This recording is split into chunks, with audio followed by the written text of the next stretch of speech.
اور آخری 2 منٹ ہم نے اللہ سے دعا کرنی ہے.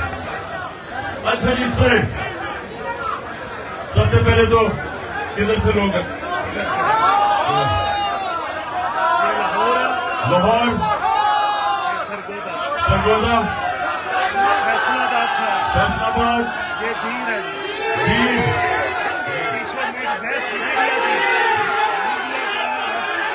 میڈیا کی team, social media, social media کے انفارم کہتے ہیں, یہ بھی جنگ لڑنے والے ہمارے لوگ ہیں جن کے اوپر تشدد کیا گیا ہے. اس سے پیچھے پشاور کدھر چلا گیا؟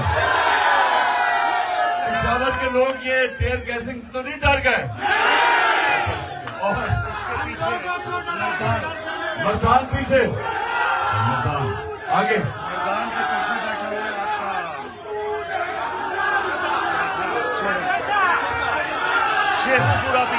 شیخوپورہ ادھر, اور یہ ہمارا بیٹھا ہوا ہے آگے سے سارا مظفر گڑھ, اور ایسا بات ہو گیا. یہ سارا دیر ہے بس. اچھا دیر ہے سر. اچھا جی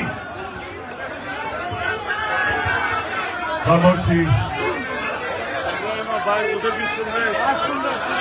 جو باہر بھی, جن کو میں دیکھ نہیں سکتا, جو مجھے دیکھ رہے ہیں, جو باہر ہمارے طریقے صاحب کے ٹائیگر باہر بیٹھے ہوئے ہیں, ان کو بھی آج میں سلام کر رہا ہوں.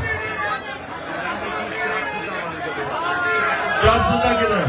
اچھا 400 بہت پیچھے.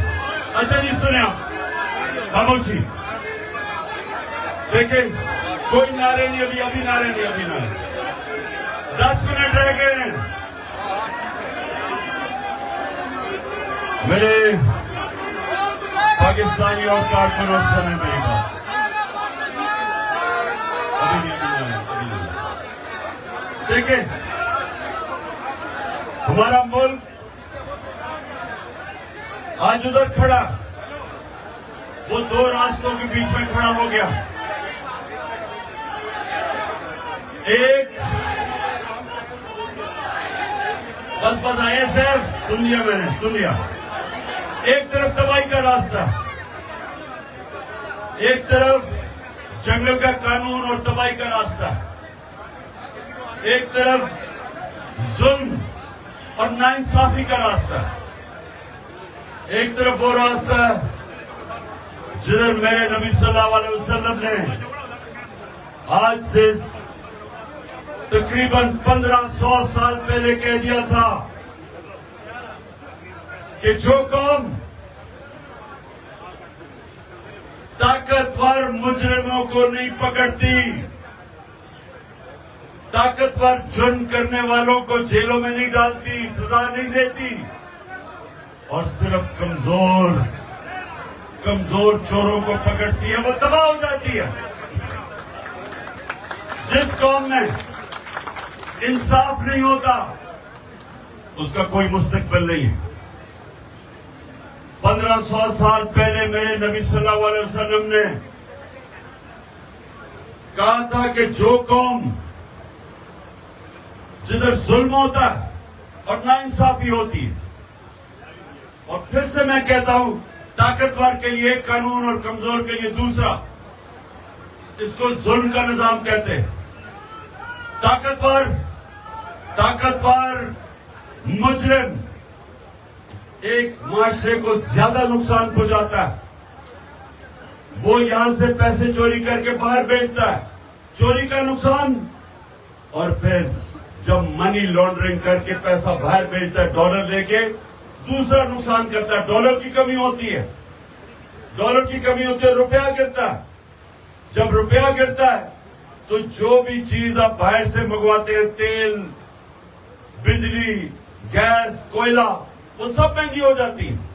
وہ جب مہنگی ہوتی ہے ملک میں مہنگائی ہو جاتی ہے, اور ملک میں مہنگائی ہوتی ہے غربت بڑھ جاتی ہے. تو یہ جو طاقتور ڈاکو ہے, یہ جو بڑے بڑے اربوں روپیوں کی انہوں نے پراپرٹیز باہر خریدی ہوئی ہیں, یہ آپ کو ایک پٹواری سے ایک تھانے دار سے زیادہ نقصان پہنچاتے ہیں. جب پٹواری اور تھانے دار چوری کرتا ہے تو وہ زیادہ سے زیادہ 2-3 بھینسیں خرید لے گا, چلے گھر ٹھیک کر دے گا, لیکن باہر تو نہیں پیسہ بھیجتا. جو طاقتور لوگ جب ملک میں چوری کرتے ہیں وہ ملک کا دیوالیہ نکال دیتے ہیں, جو آج پاکستان کا ہے. ہم IMF سے صرف $6 ارب ان سے ہم قرضہ لینے کی کوشش کر رہے ہیں, اور صرف 20,000 پاکستانیوں کا $10.4 ارب دبئی میں پراپرٹیز پہ پڑا ہوا ہے. سمجھ جائیں کہ یہاں سے پیسہ باہر جاتا ہے ڈالرز میں. نواز شریف کا اربوں روپے کی ان کی پراپرٹیز ہے لندن میں, یہاں سے پیسہ چوری ہو کے باہر گیا. ان کی تو وہاں کوئی بزنس نہیں تھی, یہاں سے پیسہ چوری کیا, باہر بھیج دیا, دگنا نقصان کیا. اس لیے میرے نبی نے کہا تھا کہ بڑا چور, بڑا ڈاکو مجرم جب وہ چوری کرتا ہے اور معاشرہ اس کو نہیں پکڑتا, ملک تباہ ہو جاتا ہے. آج اگر مغرب میں چلے جائیں تو کسی کی مجال نہیں ہے کہ کسی غریب کمزور کی زمین پہ قبضہ کر لے, کیونکہ وہ انصاف ہے. وہاں کوئی قبضہ گروپ نہیں ملتا, کیونکہ کمزور کو طاقتور سے ان کا قانون ان کی حفاظت کرتا ہے. کہیں مجال نہیں ہے یورپ میں, امریکہ میں کہ وہ ایک بیوہ کی زمین پہ طاقتور قبضہ کر لے, کیونکہ انصاف ہے. حضرت علی رضی اللہ تعالیٰ نے کہا تھا کفر کا نظام چل جائے گا لیکن ظلم اور ناانصافی کا نظام نہیں چل سکتا. بس ابھی نہیں, 5 منٹ رہ گئے, 5 منٹ رہ گئے. سنیں ذرا, میرا کام ہے آپ لوگوں کو اپنے دین کے مطابق سمجھاؤں کہ ہمارے ملک کے حالات کیا ہیں. نماز میں پھر اللہ سے ایک چیز کیا مانگتے ہیں ہم, بتاؤ؟ ایاک نعبد و ایاک نستعین نہیں مانگتے.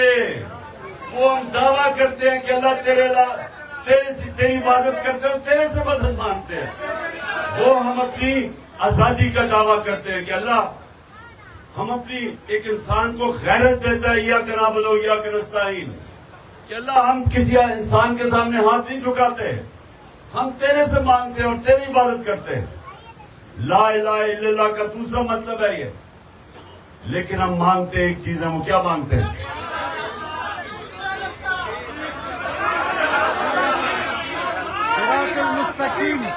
ہم ایک ہی چیز مانگتے ہیں کہ اللہ اس کے نہ ان کے راستے پہ لگا جن کو تو نے نعمتیں بخشی, اور اللہ سے یہ بھی کہتے ہیں کہ ان کے راستے نہیں جو تباہی کا راستہ ہے. یہ 2 راستے. نوجوانوں یہ سن لو, آپ زندگی میں کتنا اوپر جائیں گے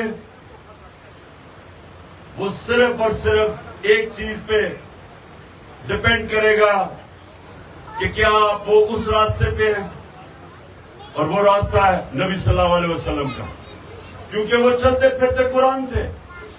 وہ سیدھا راستہ قرآن میں لکھا ہوا ہے, اور قرآن کی جو چلتا پھرتا قرآن کے اوپر عمل کرتے تھے وہ نبی صلی اللہ علیہ وسلم تھے.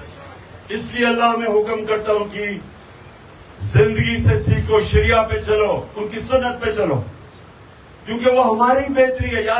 یاد رکھیں اللہ خود کفیل ہے, اللہ کو کوئی فائدہ نہیں پہنچا سکتا, لیکن جب ہم اس کے راستے پہ چلتے ہیں ہم اپنے آپ کو فائدہ پہنچاتے ہیں, ہم اپنی زندگی بہتر کرتے ہیں.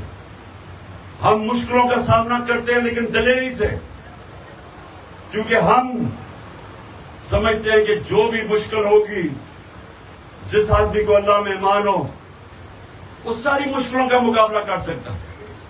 میں جب کرکٹ کھیلتا میدان پہ اترتا تھا, میں ساری فیلڈ مخالف کو دیکھتا تھا اور میں سمجھتا تھا کہ ان میں سے کوئی بھی مجھے ہرا نہیں سکتا, کیونکہ اور اب جب یہ میں 12 جماعتوں کی PDM اور ان کے ساتھ جو پیچھے ان کے ہینڈلر بیٹھے ہوئے ہیں. میں جب ان سب کو دیکھتا ہوں تو وہ کہتے ہیں کہ جی لال ہم نے کاٹا ڈال دیا عمران خان پہ. میں ان کو سمجھاتا ہوں بیوقوفو، کاٹا صرف اللہ ڈال سکتا ہے، انسان نہیں ڈال سکتا. کیونکہ سر 2 منٹ رہ گئے. کیونکہ اللہ پہ جب آپ کے اوپر ایمان ہو وہ آپ کو آزاد کر دیتا ہے. لا الہ الا اللہ آپ کو آزاد کر دیتا ہے. وہ آپ کی آزادی کا دعویٰ ہے.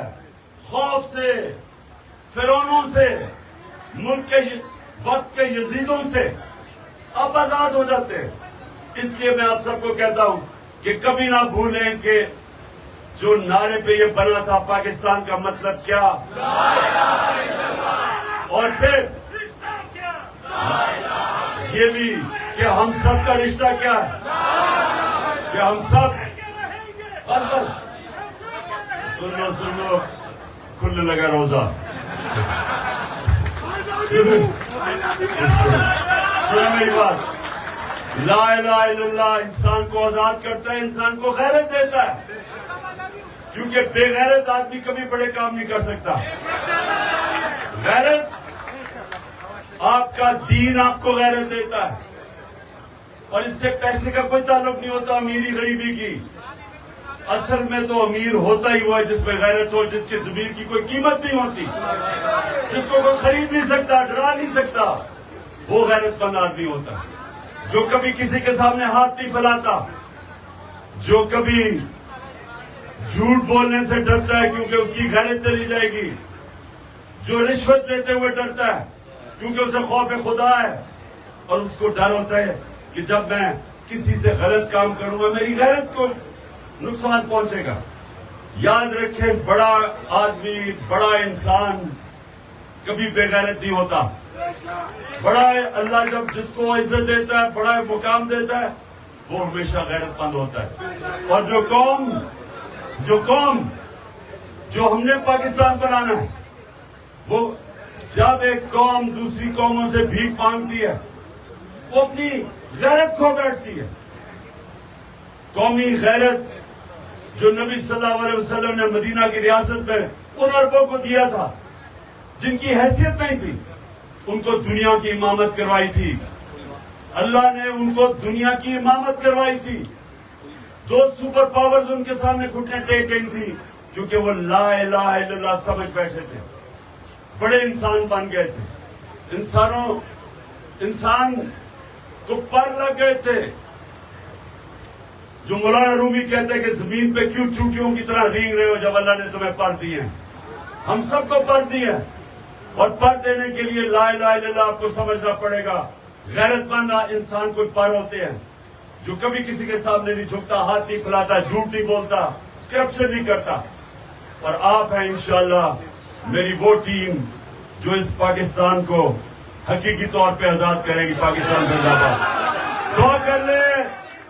اذان ہوگی، دعا کر لے. نمبر 1 کہ اللہ، ہاتھ اٹھاؤ کہ اللہ پاکستان کو مدینہ کے ریاست کے اصولوں پہ ایک عظیم قوم بنا. آمین.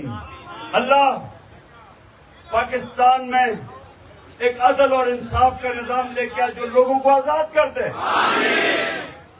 اور اللہ پاکستان کو وہ ملک بنا کہ کوئی انسان یا کوئی پاکستان کے اندر انسان بھوکا نہ سوئے. اور آخر میں، اور یہاں دیر کے لوگ بیٹھے ہیں، آپ کو زیادہ اس کا آپ کو سمجھ ہوگی کہ وہ ملک ہو جو ہمارے نوجوانوں کو باہر نوکریاں ڈھونڈنے نہ جانا پڑے بلکہ باہر سے لوگ پاکستان میں نوکریاں ڈھونڈنے آئے. آمین. پاکستان